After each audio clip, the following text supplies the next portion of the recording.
Radio Kambana Live Report. Gikatakda nga ablihan sa publiko ang Panggilby Bridge karong adlaw September 27, 2024 ang maong kalihukan ang pangunahan mismo ni Presidente Ferdinand Bongbong Marcos Jr. ang tulay nga magdugtong sa tubod Lanao del Norte ug Tagum City, Misamis Occidental nga dunay gitason nga 3.77 kilometers ang pinakataas nga tulay dinhi sa Mindanao.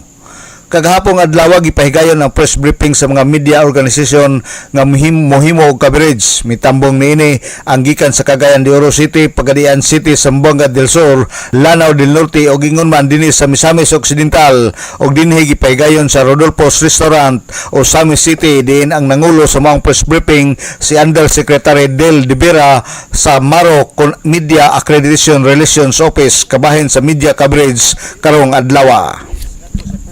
Nasairan nga programa sa Panggilby Bridge pagasugdan mga alas 10 ang takna sa buntag.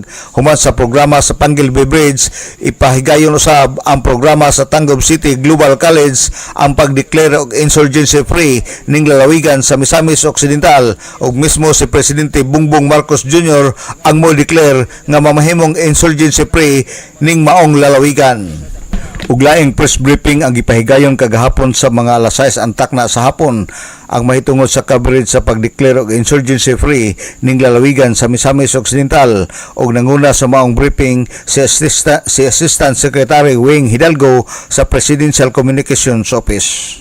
Alang sa DXDD Radio Kampana, ang radyo sa simbahan, WD45 Dudong Bargamento, Danag sa Dakbayan. Radio Kambana Live Report.